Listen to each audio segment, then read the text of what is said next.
Romanian-Nigerian pianist Rebeca Omordia plays for us tonight. British music for us. A graduate from the National Music University in Bucharest, winner of the Delius Prize in 2009. She plays at the cellist Julian Lloyd Weber, who was on the jury, with a depth of insight and understanding all too rare today. Well, first from John Ireland's Decorations, we hear the Island Spell, and there's a little quote written in the Channel Islands, which he found, I think, very intriguing. The little poetic quote at the beginning: "I would wash the dust of the world in a soft green flood. Here between sea and sea, in the fairy wood, I have found a delicate wave-green solitude."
Thank you very much indeed. A spell indeed. The Island Spell by John Ireland, from his work called Decorations. Rebeca Omordia playing. Lovely to have you with us. Thank you. So there we are. Just think of the Nigerian, the Romanian heritage. Why have you found such magic in the British repertoire? Well, the person to blame, I think it's Julian Lloyd Weber. Because he introduced me to John Ireland's music. Actually, our collaboration started right in the studio when we performed his own transcription of Ireland's song Sea Fever for cello and piano. And all this was followed by performing the cello sonata for cello, John Ireland's sonata for cello and piano. And so I was introduced to Yeah, John well, you Allen's obviously like him mysterious because you've world. gone on your own accord.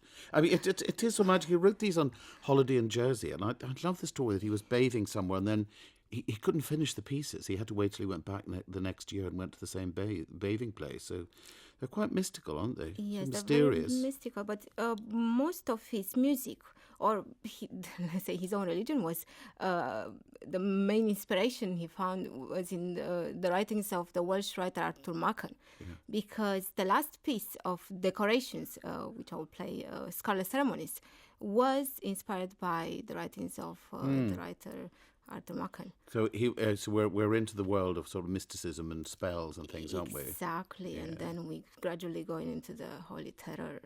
Oh, you're not doing the Holy Terror today, are you? Well, well, if I can take you with me. But is there much? We don't hear a great deal of John Allen's music, do we? Of the piano music. Yes, John Allen is a composer who is unjustly neglected because most of his piano works, they're miniatures, but he also has big works like the Piano Sonata, which I performed at the beginning of the season, which is a major work and is even considered one of his best piano works. And there's also the Piano Concerto, written in 1930, which was very popular at the time and was performed by the greatest pianists, Arthur Rubinstein and Gina Bauer. So these days, I suppose it's just up to the programmers and the promoters to. Yeah.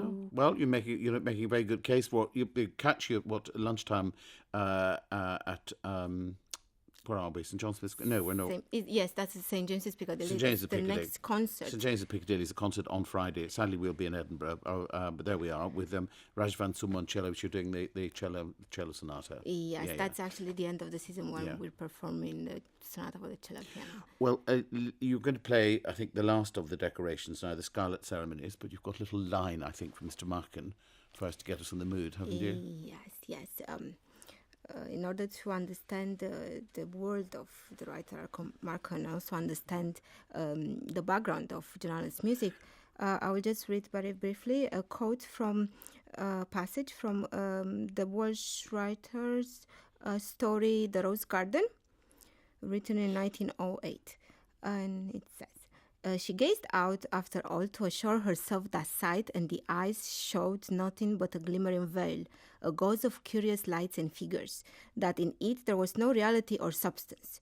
He had always told her that there was only one existence, one science, one religion, that the external world was but a variegated show which might either conceal or reveal the truth. And now she believed.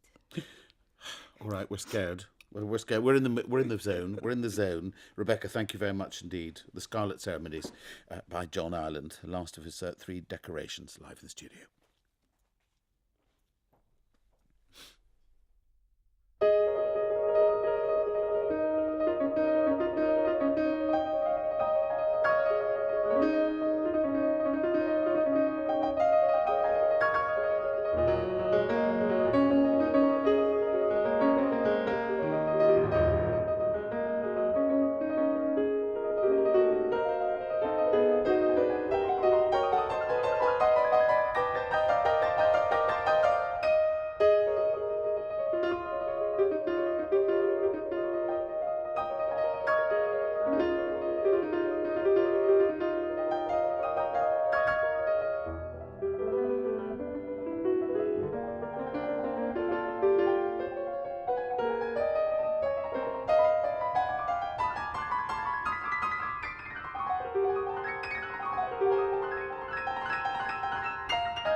Wonderfully dramatic, thank you. Rebecca Omordia playing John Ireland from his decorations at the Scarlet Ceremonies, all influenced by Arthur Machen, as she said, mystery and the occult.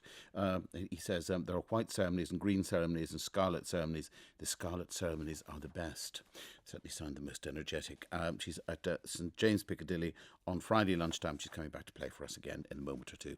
Now, Rebecca Omordia is back. She's played music by John Ireland, and for those of you who maybe haven't heard very much about him, I think you've made a very sort of clear case because it's wonderfully crystalline and got a real pulse of excitement. You've played Arthur Bliss as well, so you're really embracing the British repertoire, and you're going to play William Lloyd Webber for us now. I mean, I was obviously influenced by Julian, or did he need to? Because I say you played a lot together, and he was on the jury of the Delius competition when you won. Did he have to twist your arm, or did you see the point? Not exactly. I was very fortunate to play on the centenary anniversary concerts that took place last year for the composer William Lloyd Webber, and that's where I also came across his piano music. And today I will perform Willow Song. Yeah, but it's interesting because he went out of, I suppose, he felt himself out of kilter with the modern movement and the more acerbic sort of music, and really his sort of romanticism made him some way. He stopped, really. He wrote things towards the end of his life, but he more or less stopped composing. Yes, well, some of his piano works were written under the pseudonym Clive Chappell. So for instance, there's a very beautiful piece, Song for the Morning, which nobody would have known it was composed by him because he bear the name Clive Chappell. But luckily, the Three Spring Miniatures, that Willow Song is part of the Three Spring Miniatures, was written under his name, Lloyd Webber. And it's a very beautiful piece, quite special. It's a lament. Well, Willow Song, it's probably maybe we think of Otello and the Willow Song at the end of the opera Otello, where she's singing knows death is approaching. And this is a little triste moment. But anyway, it's his version of it all. Rebecca, thank you very much indeed. Rebecca Omordia making way back to the piano, Willow Song by William Lloyd Webber.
Thank you very much indeed, Rebecca Omordia. She's giving a recital this Friday, which will include that little Willow Song by William Lloyd Weber, 1 o'clock, St James's Piccadilly in London, with Rajvan Zuma, music by John Allen, Dvorak, Martinu and Schumann, and then they're taking that recital on to Romania.